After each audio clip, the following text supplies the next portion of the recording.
Canada, compact SUVs are hot and compact hybrid SUVs are even hotter. There are plenty of options for Canadians to choose from, but what happens when two of those options are pretty much the same thing underneath? That's right. What we have here are the Hyundai Tucson Hybrid and the Kia Sportage Hybrid.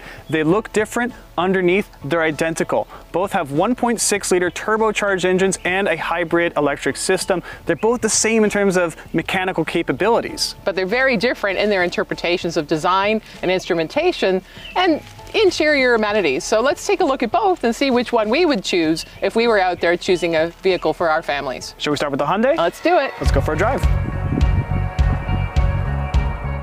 Well, here we are in the Hyundai Tucson Hybrid. Powertrains in these two cars are identical. Let's do that right off the top because we can cover that off and talk about both cars at the same time. This is true. Yeah. Both have a 1.6-liter turbocharged four-cylinder and hybrid electric assist, and you could also get a plug-in hybrid version if you so chose. Yep. This is not. No, these are the conventional hybrids. 227 horsepower, 258 pound-feet of torque in each.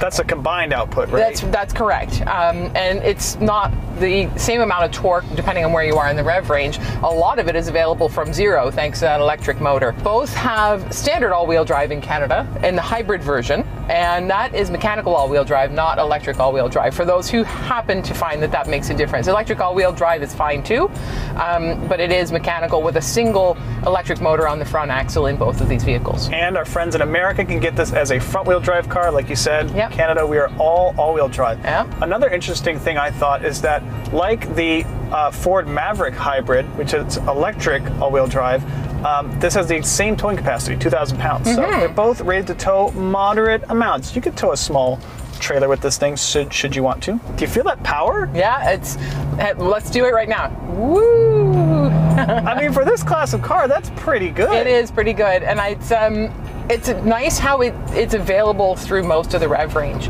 You're going up a hill, you're trying to merge on the highway, you're just, accelerating from a stop on a side street.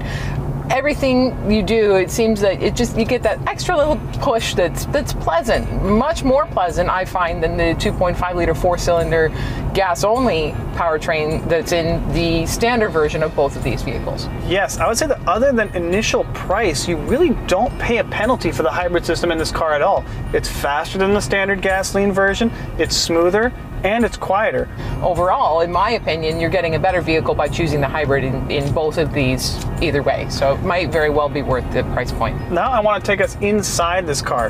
And there are some things in here I like. There's some things that I know you are not a fan of. Sure. One of the things I like is this little button down here that says diffuse. And all I know is it's the magic button that makes motoring feel more comfortable. Basically what it does is it lets the air come out of all the vents, the floor vents, the dashboard vents, the defrost vents, all of it at once. And what that means is that there's just cool air coming from basically all directions, and it negates the feeling like there's one vent blowing on your face. I hate that feeling. I really like it. Yeah, absolutely.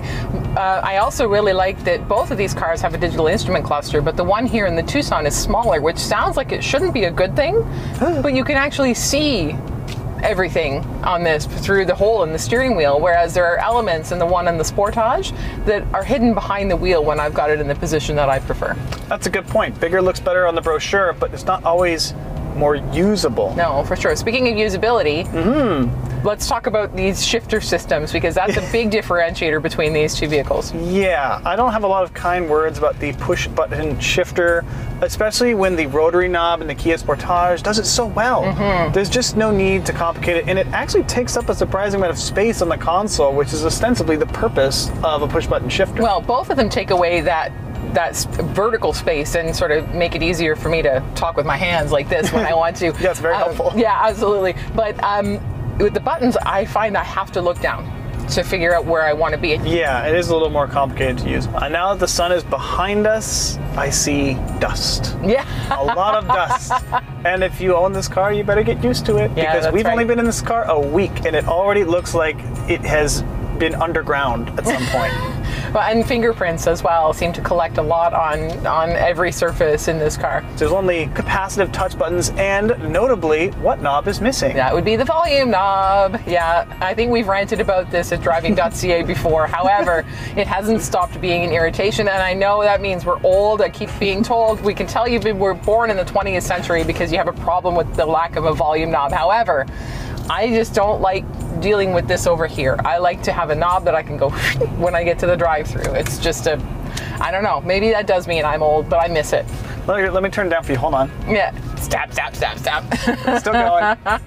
One thing I do like about this interior setup is I like the orientation of the screen. It is smaller than the one in the Kia, but I find I can easily reach every corner of it should I need to, which means that my hands spend less time off the wheel, more time driving. And it maybe isn't as flashy looking as the Kia, but in terms of functionality, once again, same thing with the gauge cluster. I think it works in practice a little bit better, even though the Kia system is very nice to look at. For sure. Speaking of things that are nice to look at, I do like the interior design in the Tucson a fair bit better. There's lots of sweeping lines. I like the fabric inserts here. That's a really classy touch. Yeah. Other than the piano black that we complained about earlier, I think it's a really nice look. Whether you like this or not is personal. This center console comes quite a bit higher in this than it does in the Sportage. And that can be something a driver might like, the separation, the feeling of isolation, and some people might not prefer that. It's really a matter of personal taste. And the back seat has some interesting design traits as well. It does. You know, it's getting more common to see some level of recline adjustment, even in a compact SUV, for the back seats, the second row seats. But this one has a lot. I think I counted 6 or 7 different positions that it'll lock into, from very upright to very reclined. So there's lots of flexibility for the second row passengers there. It's little details like that in really both of these cars that show that the engineers that make these are really interested in making sure you're maximizing your functionality. Like, if reclined so far, you could definitely have a nap back there, or you can make it bolt upright if you have a large box that you have to fit back there and people. It just makes it more useful in more scenarios, and I like little touches like that. You can stargaze through that enormous panoramic sunroof. Which is true, only available in the Ultimate trim, which we are in. Right. I also like the steering wheel in the Hyundai. I know it's silly, but I like steering wheel with no bottom spoke. The thumb rests are so natural. It is a more comfortable wheel to hold, in my opinion. It's shaped a little differently, but I do like it. Nice backup cameras on these too. Both of them have in these upper trims at least, have the 360-degree overhead camera. I like the dual outlet too. Yeah, and you can get different angles on this. So there's a top view from the back, and then there's the one we were just looking at, the 180 degrees, and then you can get a close-up of each of the corners. So it's the little things. I do like it. Best backup cameras in the business. There you go. Well, now that we've driven the Hyundai, let's hop in the Kia. Okay, sounds good.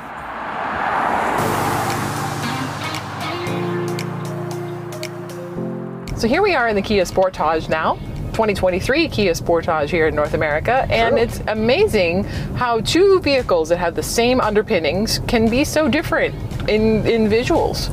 It's true, they don't look like the same car. They look pretty different, honestly. They do. Let's talk about the exteriors, because that's one of the biggest differentiators.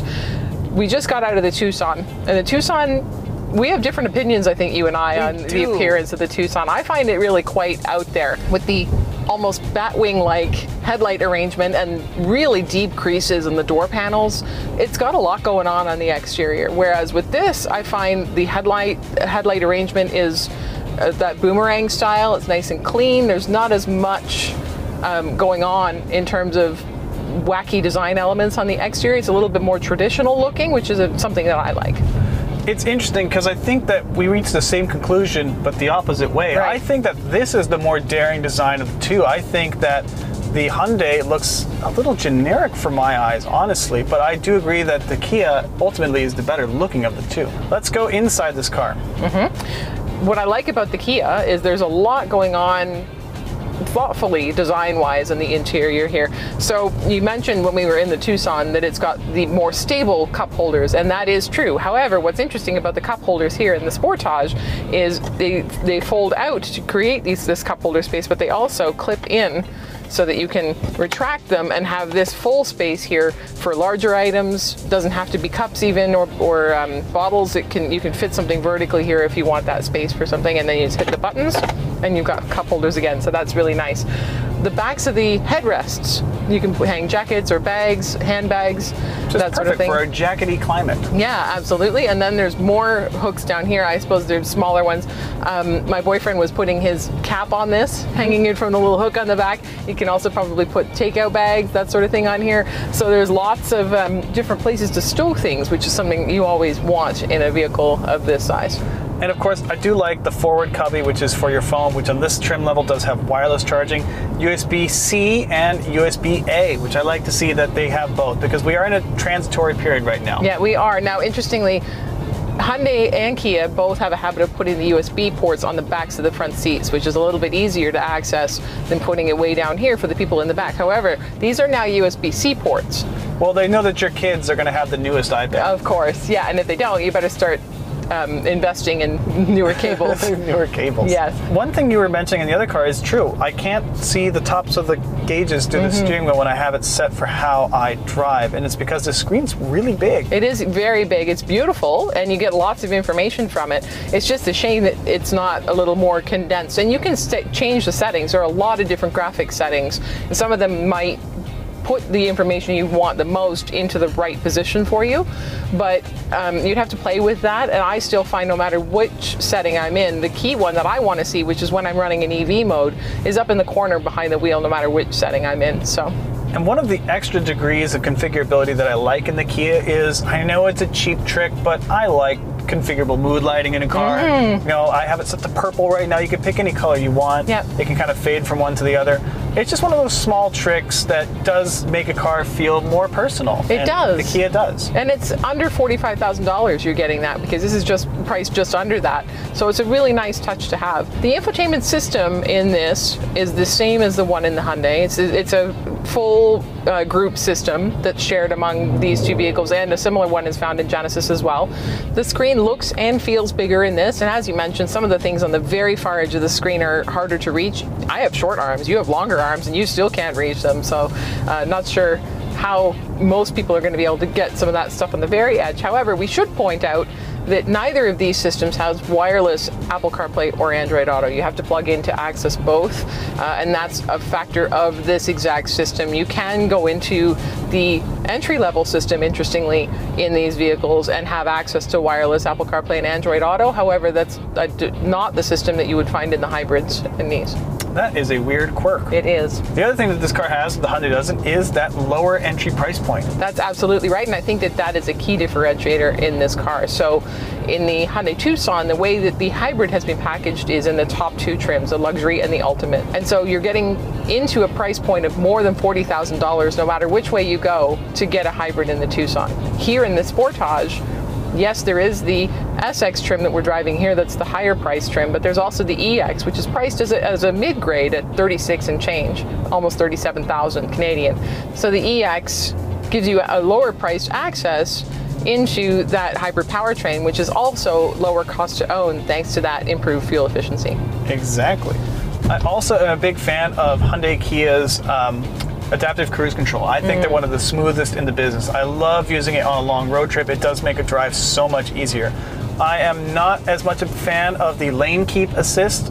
Maybe it's personal preference. I prefer it to be off. I don't know if you found it similar. Well, it's interesting you should say that. The Sportage specifically, we took on not you and I, my boyfriend and I took on a 3,500 kilometer road trip last week and spent a lot of time using the highway drive assist feature. At first, I found that lane keep function of it, because it combines adaptive cruise control and lane centering, I found the lane keep portion of it to be rather twitchy. It sort of feels like it's constantly overcorrecting to keep you centered. Ping-pongs you. Yeah, a little bit. But over time it settled down, and we actually used the system quite a lot and found it to be very helpful in reducing that fatigue that you can get over longer drives.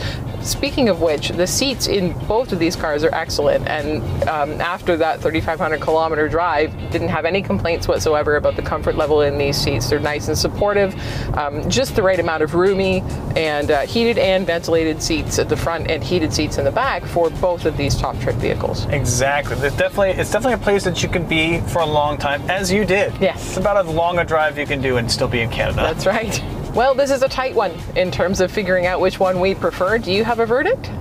let's go back and decide on a winner. Okay.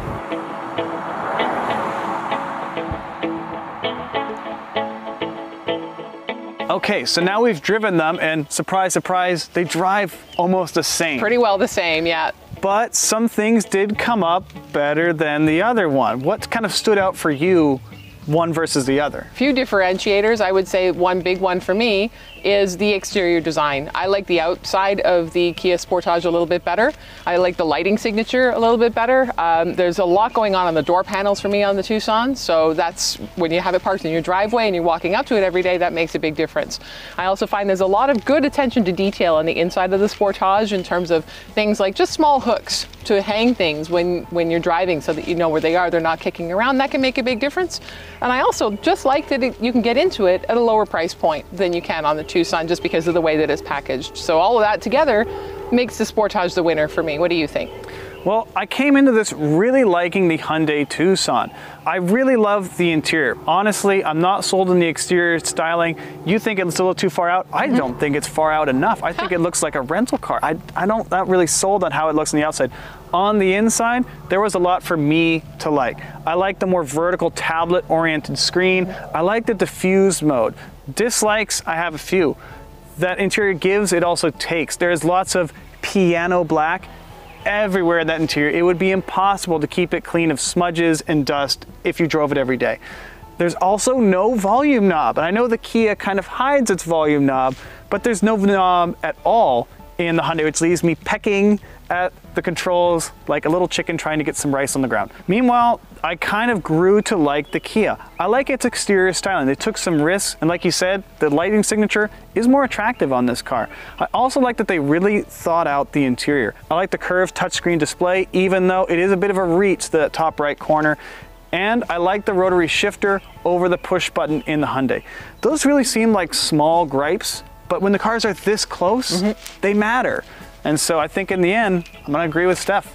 It's the Kia Sportage Hybrid. So that settles it. The winner of this Driving.ca comparison is the 2023 Kia Sportage. I'm Stephanie Walcraft. This is Clayton Seams. Thanks so much for watching. Don't forget to subscribe and follow us on social media so you don't miss any more of our comparison videos. And don't forget to tell us in the comments what we should drive next.